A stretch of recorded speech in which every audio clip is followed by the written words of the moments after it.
Very good. Very excited to be here. Are you nervous? Not as much anymore. I Not think anymore. the hour was a good way to like. Because we're buffoons. We warm it now up. you know. Yeah, no, it feels good now. I'm chill. I like that you're here. I like that And I am. you don't live here. in Seattle. No. How did this I happen? totally actually lied to Greg, and I was like, oh, I might happen to be in Seattle if I'm on Dragon Talk, and then I was like, hey, I got on Dragon Talk. I'm now going to go to Seattle. Oh, there we go. I was picking up You what you were say putting it. down. Oh, I knew you knew, but it didn't stop me from trying. So That's I'm when I was here. slow playing it because I was like, I mean, if you want to, it's better to be in person because you get that connection. Yeah, right? it's better. Yeah. I just wanted to sneak into the offices and grab as much stuff as I can on the way out. Okay. I like that. We will not. That's, We will not look as you leave the office. As being a aficionado of the Drow, that's right in character. That Very- makes perfect yeah, sense. very Just Drow. sneaking in, slaughtering us all, and taking all of our loot. with your 8 arms The reaching walls into all are everybody. very, very dark. I do feel like I'm in a very bright Underdark right now, though. So, as we like to go back into time as to when people got started about... That's the time. That's We've time never going actually done that backwards. before, but now I feel like we're in the before times. Yeah. So when did you start loving Dungeons and Dragons? How Oh did this gosh, all here we begin? go. I Yes. hope you all are prepared to be bored at home because this is a good one. I no, not at all. I started reading a lot of Norse mythology and stuff like that, and I really liked the idea of fantasy.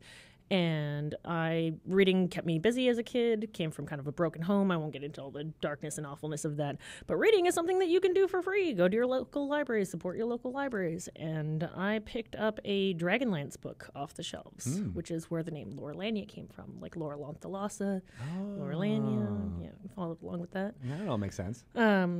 Very close to Kit Tiara at first, was able to bond with her really well. I have 2 younger brothers, one who is mentally handicapped, and so looking out for them is something that I could kind of connect with her on. My loves changed over time, obviously, to Laura Lonthalassa and then to Raceland. But it was really interesting to see all of these characters that I wanted to be like, and I had no idea that you could become like them. Fast forwarding through time, start playing Magic the Gathering because it's like the books that I'm reading. This is really cool. I can cast spells. I can cast spells. I'm a wizard. I can do all this. Yeah.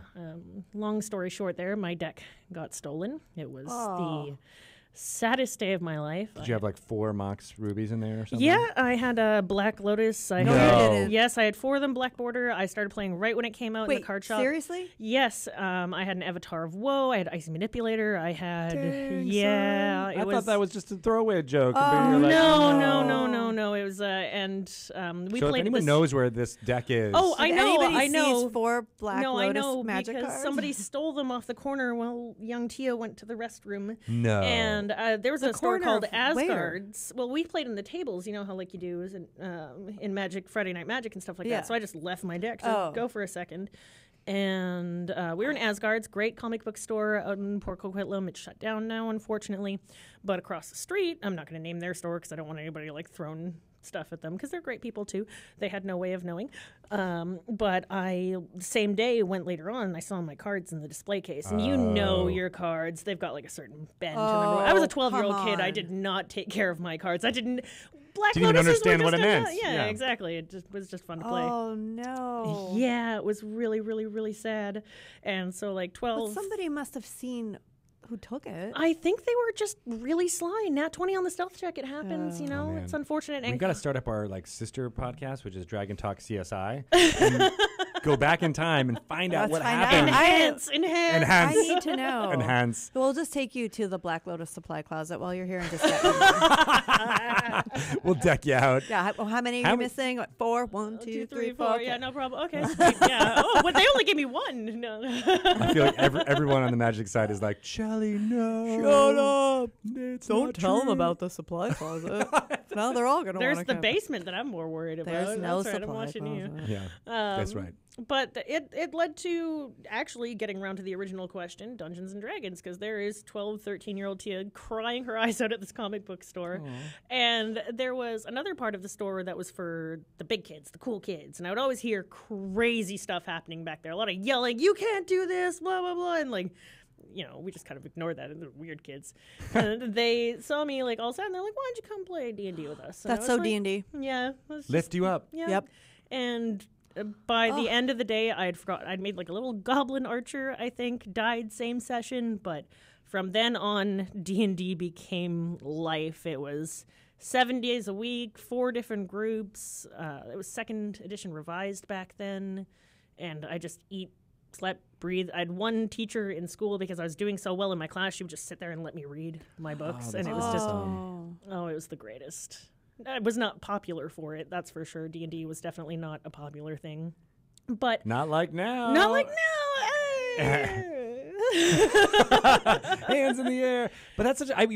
How dare you say that's going to be a boring story? Because now I'm like so it's a great engaged. Story. And like how you made that character, and like all of a sudden you're like, oh, this is. And the D&D people saw you a sad person, and they went and brought you into their group. We love here, you, D&D me people. and Encounter Joshua, we actually stumbled upon a comic book store, and it's been so long since I've been in a comic book store.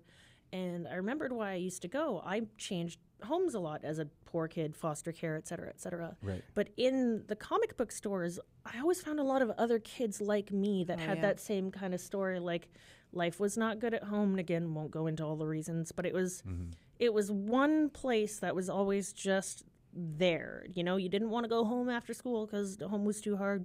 Go play some Magic for a few hours. Go play some D&D and just be there. And it became a second home, second family. That's great. Yeah. I mean, because I know a lot of people who have said that just fantasy worlds in general became that second home, that second world. Real world sucks. It sucks. It's true. It was absolutely a chance for me to become somebody else because I did not want to be who I was. Some days, even now, I don't want to be who I am. And I go play a wizard. That's why we go play. Yeah, exactly. That's, most of our lives when we're here at Wizards of the Coast, just being like, I'm going to be I'm a wizard. A wizard today. We are. Yeah. Of the coast. Wonderful wizard day. Exactly. Technically, we are wizards. So did you gravitate? What was you obviously you made that goblin character you talked about. Was there some character type that you gravitated towards as a young player? Yeah, that's when I started reading about R.A. Salvatore and made the switch from Dragonlance to Faerun, which it was a hard toss-up at the time to decide what I liked more as a kid, but Faerun captured my heart and soul. What was it about it that captured you? I picked out randomly on like a spinning bookcase, and I grabbed Homeland of all things. Just that's why I believe exactly fate. what Bob would say. Start with. Why do you call him Bob? That's so weird to me. Hey, Bob. It was weird to me too. I have to be honest with you. When Mr. Salvatore. Mr. Salvatore would say, "Start with Homeland." That was a good Bob, wasn't it? That was a really good one. That was a really good Bob, really you good. guys. I actually got permission from, I guess you guys, that's weird, to read the Homeland Sojourn in Exile on Twitch, which I still have not actually done all the way through. But now that I've said it on Dragon Talk, I have to do it. Now you have to do it. Right, exactly. Yeah, with your Twitch channel, which is now called what? Role Players Players yeah, TV? I can't. No, just Role Players. Role Players TV is because I can't get Role Players on Twitter because Twitter 8 years ago released the account, please somebody. But Role Players, I can't believe I got that name on Twitch. I thought that would have been like gone, but tried it, worked. It's mine now. Sweet, congrats. Thank you. Yeah, but that's awesome. Yeah, and I think you're saying you believe in fate, and I think there's something to. Seeing that fantasy book when you're a kid and then latching onto it, you're like, my life has changed so much because of a few books that I picked up that way. And to get back to what Shelley was saying, the reason that I attached myself to Dark Elves and Faerun so much is, again, because of the crappy at-home life situation. And as a kid, you don't feel like you can change anything when you're a kid. If life sucks, life sucks. But then I saw these powerful Drow women who just never took no for an answer. Didn't matter if they were being abused or if bad things were happening to them. They just made power within themselves, took that ladder, and started climbing it. And I wanted to be just like them so badly. I wanted to have the power to change my own fate and my own destiny. And I absorbed a lot of those things into myself moving forward with D&D. And then it was only Drow wizards from there.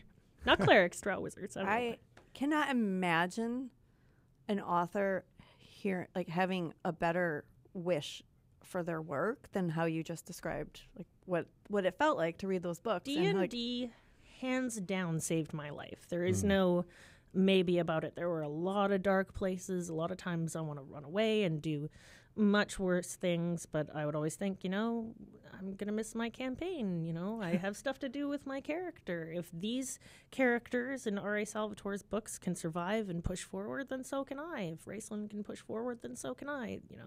They're dealing with, even though it was in fantasy, much worse things than I was dealing with in real life on occasions. But it was enough of a road to follow and to give me kind of a guideline mentally how to handle with crappy situations. Yeah, That's yeah. one swear for the show. I did it. Crappy? Crappy. That's a pretty crappy swear, actually. Damn it. But I find it interesting that the, evil-aligned characters were the ones that, you kind of latched onto. Why do you think that was? Even though, there are anti-heroes in a certain way of looking at them, but what was it My about friend that Ruben actually said this really funny in a Twitter. He runs the Ravnica Magica here. Ruben Evil Bressler is more about the press that you get. Evil isn't necessarily evil. I didn't always see the bad characters as bad characters. They were writing their own stories. Drow were affected by Far's Res in the Underdark, which is a natural radiation which helps them become evil, which is why all things in the Underdark are changed. You know, if you bring an owl bear into the Underdark for long enough, the Far's Res will affect it and make it have glowing snake antlers. I don't know, but and just be generally bad and eat people's faces and all that stuff. Yeah, you're right. Right, but even Raceland, I know he again. I guess you could say you follow along his storyline because it's fascinating as you're reading those books. But he also does some pretty messed up stuff. I think coming from, again, a place where I had no power, seeing somebody attain power and change their way around them is definitely what really spoke to me. And just his inner soliloquies and his thoughts, I think at times were things when I was an angry teenager that I could relate to a lot. These people around me, they suck. They're jerks. They're making fun of me. I would have rocks thrown at. I was spit at for playing Magic the Gathering when I was at my cafeteria. So Raceland would have awful things happen to him by kids, and he would just sit there and be like, one day I'm going to rise above this. And he did. He went a little too far, but, he rose above it. And now I want to go back to your cafeteria and be like, hey, you want to play Magic with me? Oh, my God. Angry. Yeah, no, it was... The rage of Lolth is in you. We all know that D&D wasn't the cool thing for a long time, but I had really, really great friends. My original Dungeon Master actually found me on Twitch. No way. Yep, 20 years later, the Epileptical found me on Twitch, and a bunch of my friends, Keebler from Asgard's as well, all the people that I used to play with 20 years ago. The people who took you in? Yeah, the people who took me in. No way. Yeah, so it is crazy. They're mods in my chat now. No, you are good people. They're good well people. done. They're good great people. Yeah, no, it's crazy how the world comes full circle. It is, yeah, and the folks in the D&D community, I feel like, have just made it. Obviously there's the online ways to communicate and things like that, and this made the world feel really small. While at the same time, you're like, oh my God, there's tendrils of this D&D community that go everywhere. Well, Raceland actually is one of those tendrils still in my life because I play on Wednesdays Tales from the Grim on Twitch, a Dragonlance Ravenloft kind of thing, and it is the best D&D I've played in a long, long time. Wow. I get that excited feeling again Wednesdays are like my day to let it all loose. If I've had a crappy week, it's fine. Get in there and play these characters. And Raceland makes an appearance. Soft makes an appearance. That's cool. What's your character you're playing on that one? I am playing Honoria Salanthus, which was actually named by Margaret Weiss because I asked her, can you please give me a name for my character? And she actually responded, blew my mind. No way. She's great on the Twitters like that. She is so fantastic. She retweets everything that we do. Thank you. I know that, like we said, the interview is going to be boring, so you're not going to watch this. But if for any reason you're out there, thank you. We love all the support that you give to the show. I love the shade you're throwing at yourself. You're like, I'm entertaining and terrible, but thank you anyway. I'm a garbage person. I'm a garbage person. Exactly. If you can't make fun of yourself, who can you make fun of? That is very true. Well, shout out to Margaret because she when we talked to her at GaryCon, it was like this awesome. Wonderfully inspiring. Just it's amazing having her be this baseline that has pushed how fantasy storytelling has kind of coalesced around D&D. Yeah, I'm playing a chronomancer following in Fistandantilus and Raceland because, that's just my style. Yeah. It is so weird how Twitch and D&D have become a thing. I think I'm going to speak for everybody here. Do it. As you should. Speak for everybody. I think when we played D&D as kids, as adolescents, whatever you pictured it, you always wished that someone was watching, like, oh, did you see that thing I just did, or that fireball? I'm like, oh, and like your friends in the room, but you kind of always see it in theater of the mind, right? And now Twitch does actual theater. You can map it out, you can do all that. And so the idea of Twitch celebrities blew my mind. I didn't even know it was a thing until 2 years ago that Twitch was and D&D was popular. I had no idea about Critical Role, any of it. I was at DreamHack, and I saw this guy wearing a D&D shirt, and I was like, hi, D&D, cool, awesome. Sit there, talk for a little while, talk about like anxiety and stuff like that, how we can help each other. I'm like, man, D&D people are just really, really freaking awesome. Like, hey, I'm Tia, it's nice to meet you. What's your name? Oh, I'm Chris Perkins. Oh, cool, I think I know who you are. And he's like, yeah, follow me on Twitter. Sweet, okay, cool. And then I walk away, I'm like, oh, god damn it. I should have said so many more things. It was a really great moment for me to know that the spirit of D&D and people still is with all these Twitch celebrities out there. So had you not been playing D&D? Did you just start up again? I started with Misclicks because D&D ended for me, I'd say, around like age 19 because there wasn't an online thing. People just grew apart. Right. I was in a job where I traveled a lot, so I still read my novels and kept in it and kept the spirit of D&D alive, but I had no one to play with. I started playing Heroes of the Storm and World of Warcraft to kind of fill that MMORPG need. And I ran into Anna Prosser Robinson, who was like, oh, you play D&D? Do you want to play a show on Misclicks? And I played that where I played Calithra, and she was a very unlucky character. Some characters just don't roll well. Some dice don't roll well. It's true. You never know. That's what makes it fun. Fate.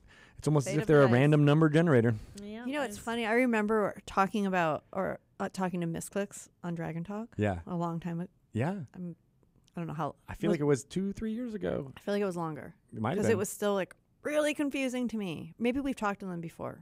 Maybe. Trista Ray, maybe their DM for that show. That was I feel like you did maybe speak with her. But like, I feel like there was a time maybe even before you. It might have been before me. Before Greg? It was so confusing because I just couldn't wrap my brain. I'm like, I don't understand what they do. Like, why are they playing D&D on? And even Chris Perkins, I remember when he's said that about the podcast for Acquisitions Incorporated, back in 2008. Oh, yeah, the 4th edition one. Yeah, I remember him saying like didn't think anyone would pay attention at all. And I loved those podcasts. That's how I learned how to play it. Yeah, I would just listen to those podcasts on my way home from work. I'm like, that's oh awesome. yeah, I get it. Me too. Yeah, how could that be fun? And it is. It is so much fun. I never would have guessed. But I like what you were saying that like. You kind of want people to see like this moment that happened. There's an audience, and you can go back, you can record it, you can watch it, you can podcast it. It brought the idea of voice acting to me for D&D because as a kid we had our characters, but we didn't do voices. And then I see all these people doing voices, and it's like that is so cool. Why have I never thought to do that? And I guess that's part of why it's entertaining to watch it too. Is like I do want to see that moment when you fireballed the entire whatever. Yeah. I want to see it. And now I can. And now it's there for you. Yeah, it's cool. Yeah. So it was only 2 years ago that you were getting into Twitch at all? Is that? No, I've been on Twitch for 5 years now. So I played World of Warcraft for a long time. That's where I went up, and then I switched to Heroes of the Storm because I thought that was going to be the next big thing. It did not pan out. And then I made the adjustment to playing Dungeons and Dragons. I was fortunate enough to be on Misclicks. Yeah. And then my friends Will and Sid of Encounter Roleplay, they do a show, Learn by Play D&D, here on your D&D Twitch channel. Which is awesome. Yep. They are great. And they took me in, and I did the Long March for 2 years was our campaign over there, where I played I want to say my favorite OC, Zune Vondry of House Vondry, dark elf, necromantic wizard, basically my dream character.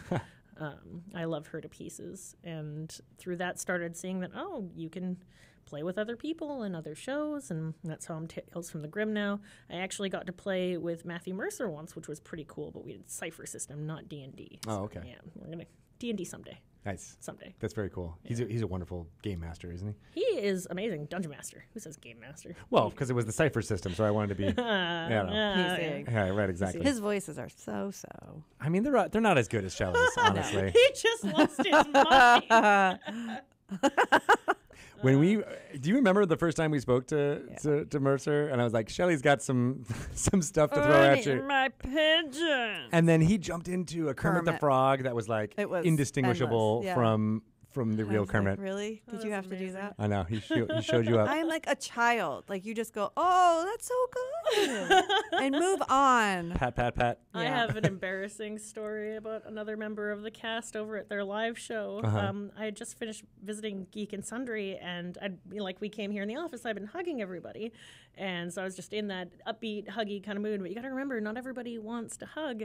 And we were in line for the art gallery, and none other than Sam Riegel pops around the corner. I just run up to him and hug him, and like, hey, can I take a photo? And then he walks away. He was so polite about it, and like now it's just one of those things that like haunts my mind every night before I go to sleep. Remember that time you hugged Sam Riegel without asking him? Well, Yeah. Yeah. I had a similar happens. experience, not with Sam Riegel, but with we went down to LA and we're meeting some people, and all of a sudden I'm just like, all right, now it's hug time, and I'm hugging people. And It's hug time. It's like, It's all hug right, time. all right, You thank gotta you warm for up being a to part of that. this. And all of a sudden, and then I think there was one person who showed a little bit of uncomfortability, but I was like, I'm a hugger, I'm gonna do it. And then Yeah. I ended up doing it like 2 times as we were saying goodbye, and I was like, oh, I probably shouldn't have. I pushed the limit a little bit there. It's Mostly because I don't think he had any problem with it, but it was just like a social anxiety. Oh Yeah. yeah, no, exactly. Like afterwards, the social anxiety kicks in. And it's just like, oh man. But D&D and social anxiety, I feel like sometimes those things just go hand Yep. in hand. and one assuages the other. Like you're a little bit like, oh, okay. Well, even though I have this, I'm you much know- braver in D&D than I am in real life. Yes, oh But it gosh, exactly. it carries is so over. much You easier. don't even realize it, but it will carry over. It's It crazy. does. There are times that my character, it does carry over to real life, especially right after a session. And like if you've ever gotten into a good situation or a bad situation with your friends when you're playing, you're like, calm down, this didn't happen. Like let it go. this was not Yeah. real. This Yep. was not real. It's like waking up from a This dream is a that you're game. like, oh god, I'm so glad that dream's not real. Yeah. That's funny. We had a conversation today with someone who said that their son, he's in 6th grade and he's forced to take drama. And I said, I don't think it's bad for kids. I think there's actually like I really love good. drama. It was the only thing in school that I liked. Yeah, like Yeah. there's really good benefits to drama. Like, and I said they should make them take drama, speech, or play D&D. D&D is becoming a thing in a lot of schools It now. is. All right. Lenora Regal was tweeting out some D&D things to sponsor, so go follow her Twitter and sponsor all the D&D cool stuff. Yeah. But I mean, Well, video we- games are a sports now, so why not D&D sports? Well, there's that, but then there's also, what you're talking about, the education, side of things. I learned how to Yes. read through D&D. And it probably inspired your love of reading. It really did. It absolutely did. I'm trying to think of like some of the words that I learned that I only Stalagmite. heard in stalagmite and stalactite. Polyamorous. Right, I still don't. Speaking of the Drow, I mean, I first really understood that from them. But no, I mean, I the reason also I said that is because Monotonous, that's what it was. I went to go see an old friend and I used a word like that. I don't think it was that word, but she's like, "Gosh, I forgot." vocab is so yeah, and I great. was like, "Well, it's all from Dungeons and Dragons." It is. No, it really is. Dungeons and Dragons, like, still to this day, I read stuff. Bob is so good about just throwing. I call him See, Bob. I was just Mr. Salvatore is really good about just like throwing in Mr. these Salvatore. these $10 Salvatore. words. But I think that's also through all the D&D manuals and things like that. It was always about I'm reading them, especially as a child. You're like, it's just beyond my understanding, and I need to get a little bit smarter and a little bit Yeah. more knowledgeable. And then you start to get it, and You but it was aspire. it was challenging. That's the great Aspirational. thing about Yeah. it, because in grade school you're supposed to be within a certain block, and once you achieve that block, well, then you're good. But with D&D, I mean, it's ages 18 to 100 or whatever it is. So if you're a 9-year-old reading about Dungeons and Dragons, it's outside of your reading capability, and that's Yeah. good. That's healthy. Yeah. But you want to do it because it's fun and it's a game and Yep. it's not like assigned reading. I don't know why I'm putting that in air quotes, but it's not. So we've had Cade Wells, who was an educator on the podcast before, and he tells a story often where in the school where he is at, reading is not a thing. Like it's not like what kids want to do. And once he introduced Dungeons and Dragons to them, they'd be in the classrooms poring over books, trying to if you take this power, you can do this, and blah, blah, blah. And, people who don't know about Dungeons and Dragons, other educators would be like, what did you do? How did you get? Yeah. How did do you get them to this? want What to read? sorcery Yeah. is this? And Right? math. I still hate math. Math is still Yeah. hard. I mean, Yeah, for But sure. like the social skills and like the analytical stuff, like that is all. Those are life D&D skills. brings people together You in one don't happy realize web of awesomeness. It's happening. Except for the the unhappy webs of demon spiders. She's Yeah. happy. That's one of her 8 emotions. I'm happy. That's true of everyone. But even the empathy, I think, is really important to get across, especially in today's world, because, I asked you the question earlier about the evil line characters and blah, blah, blah. And maybe they weren't actually evil, but it was like you can put yourselves in their shoes and think about the things that happened to them in ways that you don't normally in your life. Not all evil characters do evil things. I mean, not every evil character murders. Not every evil character... Yeah, and there's also the idea that, evil is not a thing that someone's like, hey, I'm evil. That's my deal. That's my identity. Just deal with it. Evil. In some ways, the construct of D&D, forces that decision when you're choosing your alignment, and that's a whole discussion for another day. But most people who you might describe as evil in the world don't think they are. No, obviously. I don't. I think that evil in D&D a lot of times is coined as a... That's how you say it in D&D. Is about characters being selfish. I think that's what evil is in D&D, is when you decide to become selfish. Yeah. As opposed to helping out the party, because it is a team game. But if you have your own personal goals, and everybody has personal goals, go Pelor, go whatever. But as soon as I want to gain power, I want to take over the world, I want to have an army. That's evil, not we have an upstanding army for the world and I'm going to help heal everybody. Evil, I think, is just being selfish. So, and it's okay to be selfish. It's okay to be evil. You heard it here first, everyone. Power of law. Power of law. So why do you love her? I love that you just cannot predict a thing about her. She is the queen of chaos, and there's actually a really, really good quote in Game of Thrones about chaos and being a ladder. Yeah, when I was like, that is the most law thing I have ever heard. And I like that. All who climb for power fail eventually. It is interesting. This is the part of the show where I analyze you. Oh, okay. But it's interesting, like what she embodies sounds a lot like your upbringing, your youth, and you're just like, I love it, and I'm embracing it in this form. It's like harness it all, and so you can control it. Well, when Loth was Arashni and she was Corlon's consort, she had a desire for power back then. You can read about that. Isles Evermeet, great book. But she essentially was betrayed by Sehanine Moonbow for her plan to essentially kill Corlon and become the queen of all the elves. And when she got caught, she was banished to the Abyss and she became a Tenari. And that's where she slowly started accumulating her power there. And she actually came from Greyhawk over to Faerun because she loved the Dark Elves so much. Not all Dark Elves are actually dark gray of skin to charcoal black. Some of them are just elves, regular elves. The term Dark Elves or Dehrau meant traitor to Corlon back in the day. So I like that she... We're gonna do Lori, you should know. Yeah, right? But a lot of this is in Mordenkainen and Stone of Foes as far as the newest... I have some issues with Mordenkainen and Stone of Foes. Yeah, there's some... I read that and I was like, Yes. Okay. Yeah, well, it's a reimagining of that storyline, I think. I mean, after the second Sundering, everything comes back and restarts again, so it's accurate. Buy it. I own it. Buy it.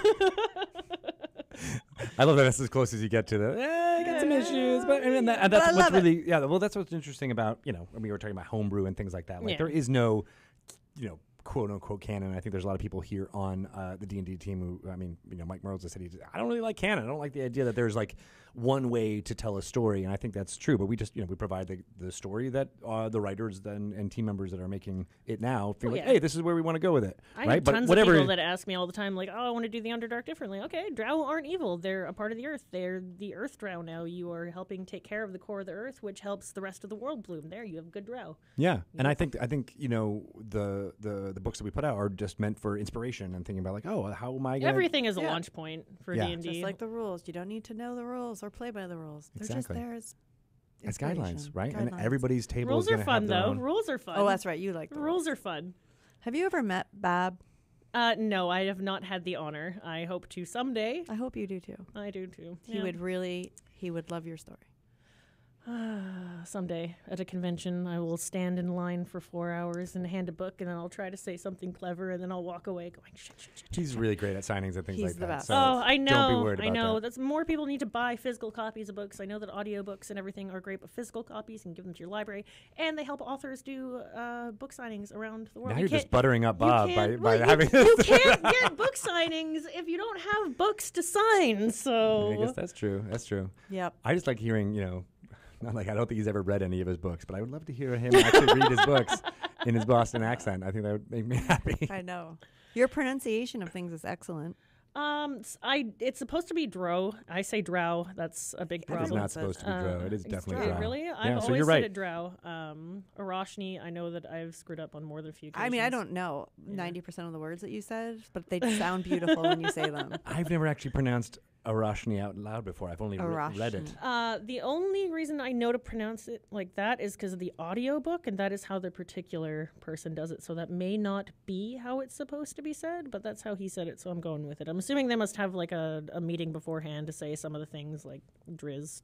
I think at this point, but not in the before times. Like I think In the before four times. Yeah, I mean, because back when it's the same thing that streaming and everything has grown in the past 20 years. Like audiobooks weren't a thing 20 years ago, right? Yeah, so like a lot when they started, I think they were just like, here, read it however you want to read it, especially for fantasy books. And then I think now that we've gotten, you know, Harry Potter and Game of Thrones and all these things that are super popular, like people are more like having pronunciation guides and making sure. Ari Salvatore did his own forward in the Tales of Drizzt, the short stories and stuff like that. So you do get to hear his voice. If you want to hear his Boston accent, it can be brought to you, but through the power of technology. You could just call I him. could just call him up. Yeah, exactly. Oh, that's cool. These are just like left and right. Oh, I got his phone number. Oh, we're going. Can we get him in? Can you patch Bob in? You guys suck so hard. Not at all. Next time he comes to the office, we'll tell you, and then you can just because seeing us like you'll show up. You show up. Actually, I found the sweetest little Airbnb that's literally 2 minutes from here. It's so nice. Really? Yeah, I'll tell you about it off camera because I don't want people to be like, I know where she is. See, and now I want to do our Air D&D idea. Air D&D is such a great idea. Isn't that perfect? I want to air D&D at Gary's house in Lake Geneva. Oh my gosh. Why are we not playing D&D in that house? Or Bob's house. Bob. Oh my, he would do it. Totally would. He would be like, come over anytime, Tia. Do you want to play D&D with me and Diane? Get all my death saves gear on, go on over. I love it. Yeah. You're just looking for more excuses to do some Bob today. some impressions. I love it. Don't ever tell him to listen to this podcast. I won't. If you He'll won't, be angry. It's up to you now because you'll probably tweet at him that you did. Nope. I now am down to 15 tweets a day now. Thanks, guys. Thanks for that. We got you in. Doomed. So you're playing in the streaming game now, and what are you thinking about doing in the future? What other kind of are you ever going to dungeon master? What's your deal? I do want to do City of the Spider Queen very, very, very, very, very badly. It is a big book, and there's a lot of stuff in there, and it is not in Menzo Branson as I thought the title was, because City of the Spider Queen is actually what Menzo Branson was called. Yeah.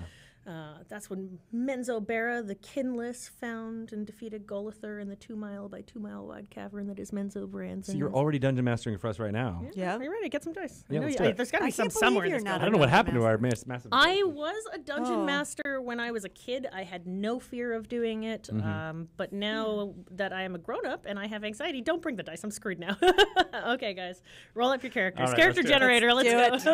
We'll do the random character. I'll be a Drow. So proud of you. I want to do City of the Spider Queen very, very badly. I want to stay true to the War of the Spider Queens stories, where they have priestesses of Loth that go off and characters that are not necessarily associated. But in City of the Spider Queen, they're going to battle a different side of the story, and I really want to do the dark elf version rather than have humans, et cetera, et cetera, et cetera. I'd like to keep it very in my niche. I mean, I could make stuff up on the fly, but I like what I like. I've been playing this game for 22 years. I like dark elves. I want to play with dark elves. That makes a lot of sense. I have had a plethora of people say that they want to come in and guest star for the show, which blew me out of the water. Some of the people that are like Sherlock Holmes, Ruben again, a bunch of people that want to guest star for a little while. I was like, wow, this is awesome. Maybe Bob will. I guess, maybe Shelly. I guess that's the new goal goal for for 2019, since you guys have already met my... Your goal has already been met. You need a new goal. You need a new goal, Like which is, I think, to do this. That's the goal. I will dungeon master by the end of 2019. I said it on stream. What? Yep, it's happening. Here we go. It's happening. Shelly's going to do it, too. Are you going to dungeon master in 2019? Maybe for kids. Okay. Yeah, that counts. Yeah. The whole reason I made role players is to follow in the step of other great places on Twitch. It's no longer when I was playing other games on Twitch, it could be more about a singularity, not the singularity, but a singularity. A singularity. But now role playing is about group. It's about family. So role players, I eventually I need to get an LLC and all the tax stuff worked out. But now we have voice acting for D&D. We have cameras for D&D. We have all of this.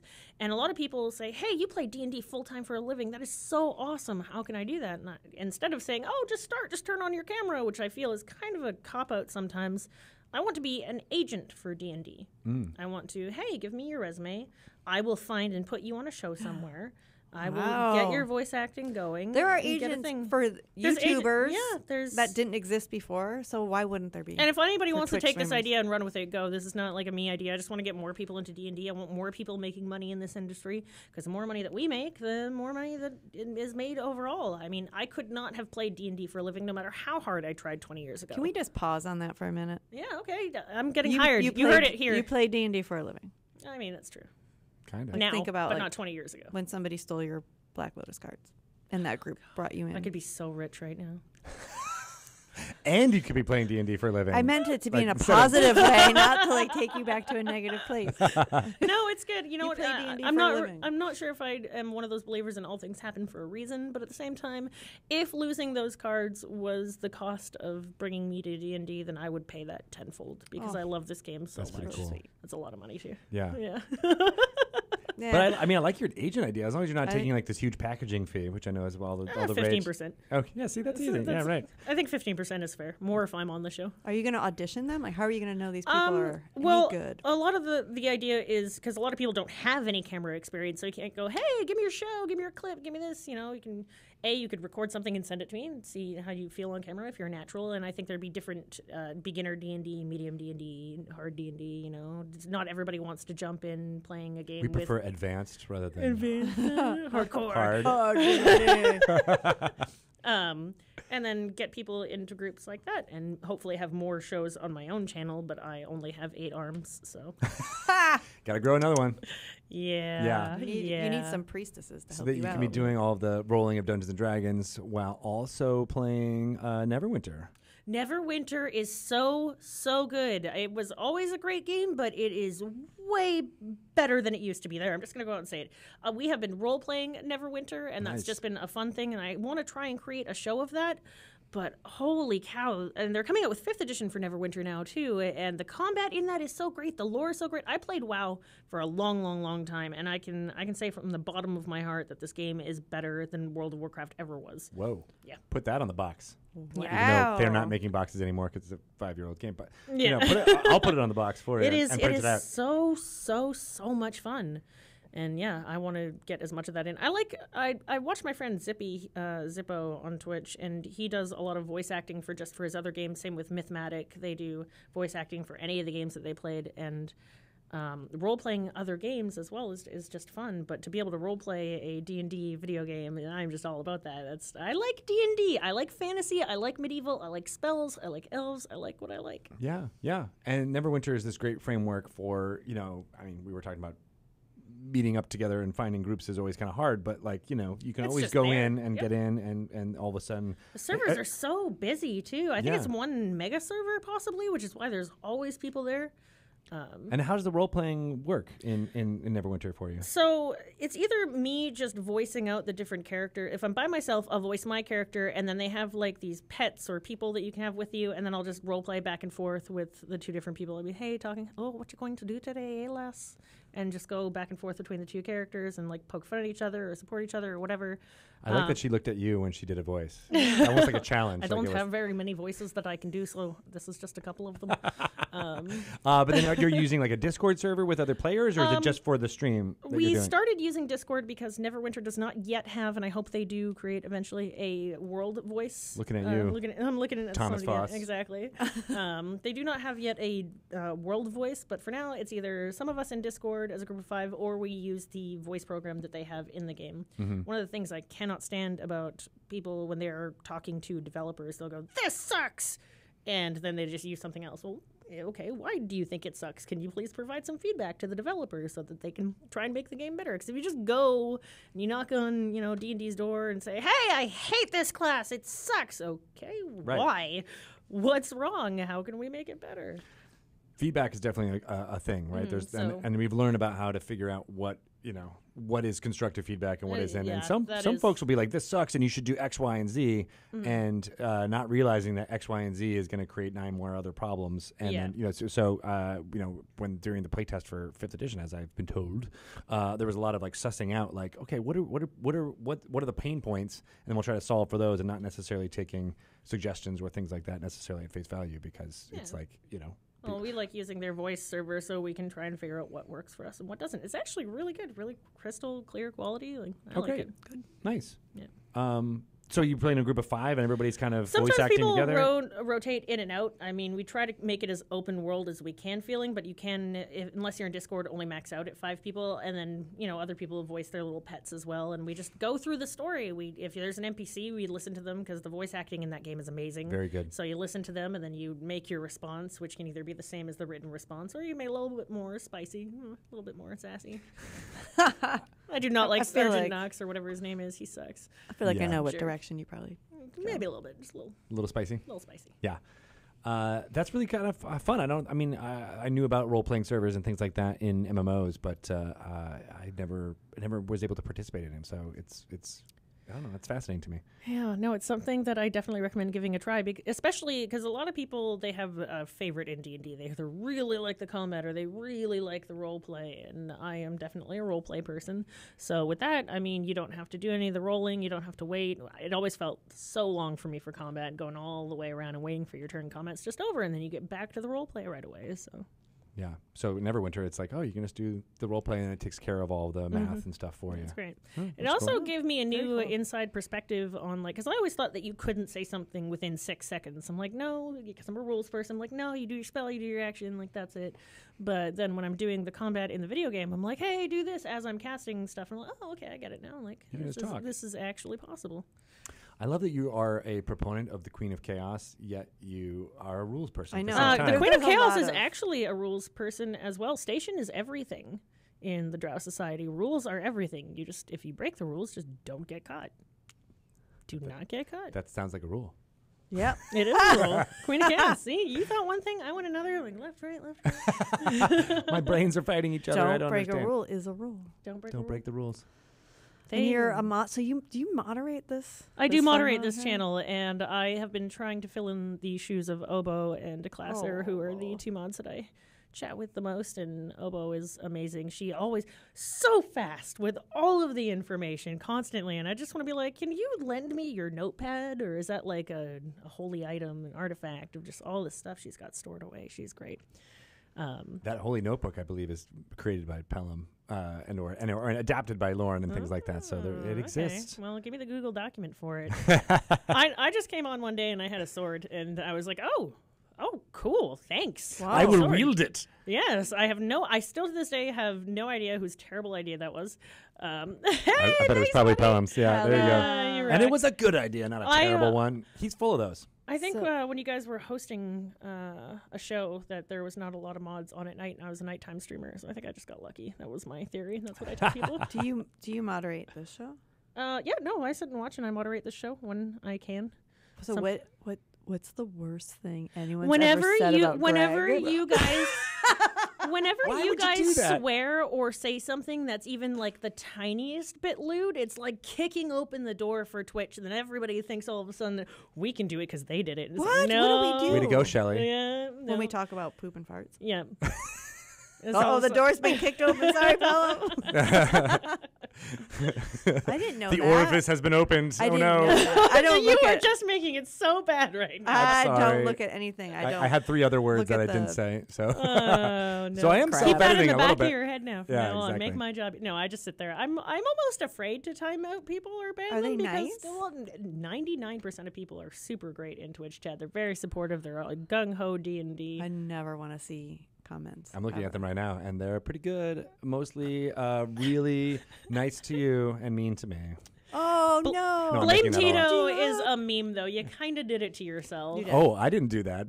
I embraced it once it occurred, but I did okay. not do it to myself by any means. T-Dog. help T-Dog is now I his believe, nickname. I believe Nathan. That was Nathan's way when he was spoiling stuff. He just was like, "I'll just blame Tito that it was spoiled," and it kind of came from there. I believe. I don't know. I think it was the help desk. Oh well, they're the ones who they actually made that sticker that's behind you because I was making stickers Oh, to that's put on what laptops, yep, and there's Oh, there's you rules. gave me one of those. the There's gold rules about dragon. that I skirted. rules. See, uh, rules. Yeah, so I am an actual agent of chaos, as it turns out. I think Me too. Have you seen my laptop lately? Yeah, you would make a great weapons master. Totally all for it. that's what I'm for. I like it. Awesome. I feel like we should be making more stickers soon. What do you think? Yeah, for sure. Loth stickers. Lol spider stickers. Yeah. All more Underdark stuff. You got the sea stuff. More Underdark stuff. I like it. Your pitch is good. Yeah. I'll bring you over to the story, folks. Sweet. and I'll just start writing on the board and be like, okay. There Tito you go. said more Underdarkian-ness. Underdarkian, more like Underdorkian. Well, you're in with Perkins now. Zagadoo. Just tell him. Tell him what you in want. with Perkins. I don't know. I don't know about that. Hashtag in with Perkins. He's still pretty cool. He's you guys are on the up here level. I'm on the watching down here level. Well, I really like the other planar stuff. Anything that's not in the prime material world. Is super fun and interesting because it gets at that like heart of like, philosophy that is behind Dungeons and Dragons. Oh, I love that so much. Just Right. talking about why things are, not what things are. Yeah. Why did this happen? Why is Farzrez here? Why does the curse that was cast 1,000,000 years ago still affect the Dark Elves? Why do you think it is? What's your I think that the Pet theory. Farzrez manipulated the spell. I also think that spoilers, timeless spoilers. spoilers? I think that the curse has faded. I think that Loth now realizes that she cannot survive in the Underdark, No. and the Dark Elves are going to start coming out of their holes. That's my theory. Mm. And I think Jarlaxle and one of the other main characters in the book, they had a little bit of a tete-a-tete about that and brought Jarlaxle to life. And my theory is that the Dark Elves will no longer be, in time, the monsters that we perceive them as. They will just be another race out there. Which is Interesting. really exciting for me. That is really exciting because Yeah. you're right. There is this idea that an entire group of characters are all this way. It seems silly. Well, you have to look at it from Loth's timeline, from a goddess's timeline. Her boyfriend broke her heart. She broke Who was her boyfriend? Corlon. She was the consort to King of Elves, and he broke her heart. She tried to kill him. Whatever. And This she sounds like a In Bachelor what- episode. Like, in what order? Well, She tried to kill him and then he broke up with her? Yeah, Or no. was it the other yeah. way around? No. She tried to kill him, and then three elves coalesced into one being and then banished her to the abyss. And so she was angry for a long time. So she took all of her buddies and she went to her circle and was like, we're angry at everybody. Yeah. I'm taking all That's the what you toys. do. I'm taking all the toys. I'm leaving, Bring and some and M&Ms. now that she's had time for her heart to heal, she's kind of like, okay, let's get back into the healing process, the growth and everything, because it's been thousands of years for her. But what is thousands of years to a goddess? Blinks. It's like a blink. A blink of a second. So now she's finally passed all of her anger. Maybe not all of it, but a good portion of it, and wants to, spread her 8 legs and fly. I'm seeing a lot of similarities in your story, honestly. We'll see. That's Your 8 wings are gonna fly fly away. I love it. All right, well that's good stuff. I like write? that theory. I do want to get into. That's actually one thing that I want to do. Another goal for more. 2019. It is. It do is. it. I want to do a lot of fan writing, but I don't really know what the laws are about Wizard IP and stuff like that. Because I could write fan stories about Dark Elves for days, but unfortunately, as a content creator, the term "starving artist" is there for a reason. Like I'm not making as much money as people might think I am, and if I do write, Neither then are I need. people who work on D&D for that.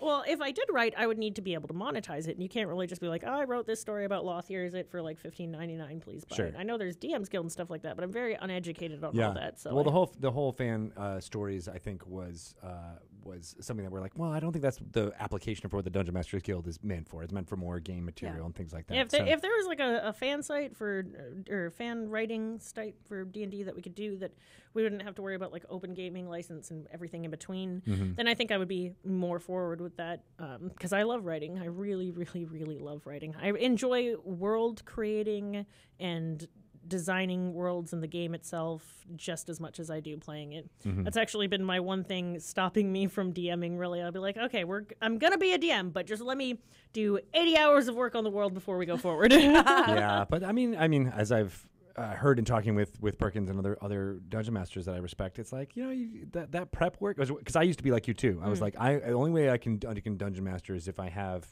this entire wealth of history. I need maps of every single town. I need to know who's living in this building and who's living in that building. Oh, I had Menzo Baranzin, the Mike Shelley map, like every single thing mapped out, everything that was in there. Like if you walked into a room, I knew exactly what was in that room. Right. But it's fun for you. It is. It is so fun for me. Yeah. It is so fun. I do some text-based role-playing MUDs on my Discord server. Oh, that's cool. Yeah, a long lost art, but is a lot of fun. That's how I got by a lot of the years when I couldn't find a D&D group, was just text-based. And now with Roll20 and Discord and D&D Beyond, it is just so easy to play online in text-based forms. And that becomes fun. Like, the writing is almost like your backgrounds and your things like that, that you're like, oh, this is I think every D&D player loves writing their own backstory. It's a huge thing. That's for sure. Yeah. I gave up on that after, 8 seasons of Twitch on D&D. I'm like, you know what, DM? Just make up my backstory. I know you don't give a damn. I'll go with it. I know. And that's what we do with the random characters, too, where you're just like, all right, this is it. And look, just generate it on the fly. And I think that's really, fun to do for dungeon masters, too. You have an outline. You have things that you're coming up with. But, there's something great about it all happening around the table while it's all occurring. Yeah, the most magical D&D for me is around the table when, you're not on a time limit and you can make the jokes in between and it's more of a social thing. Yeah. It's definitely become, I like the production of it. I really, really do. But sometimes I just want to turn off all the cameras and just roll some dice. For sure. Well, here's to that. Thank you for coming on. Clink, clink. It's been really fun. Thank you. Where can people find out about all of your stuff? List out where to follow you. Twitter, roleplayers_TV, roleplayers on Twitch, and that's really all you need to know, those two things. Okay. Yeah. Sweet. Well, follow Tia, or Tia Simpre, as Lady Simpre. as Bob has dawned you at one point. Is that canon now? It is for me. Okay. At this table, it's canon. How did how'd that happen? Someone was angrily tweeting at him going, you need to change the name on something, and Mr. Salvatore was like, what makes you think I have any fucking control over that? Sorry. The last minute, you got almost there. Dang it. And then I was just kind of, poking him going, hey, I'm just waiting for you to give me my dark elf name. And he's like, you are now... Man, everybody names you. Yeah, no, it goes through. Yeah, it just... All right. She of many names. She of many names. She of many names. Well, that's a good that's goddess name. Yeah, I like scary. that. Well, cool. Well, it was really great having you on. I'm so glad you were able to come up to Seattle. Yes, this has been awesome. I got to see all the stuff that I'm not allowed to see. There's so many things that we have not actually shown her, but she's playing it good. Yeah. For once. Until you have to leave. Awesome. Well, we're going to take a short break and come back. I'm going to record a random character generator segment with Kate Welch in the next hour. So that should be really fun. Tons of fun. We'll be back in a few minutes. Goodbye. Bye, Tia. Thank you. Tia.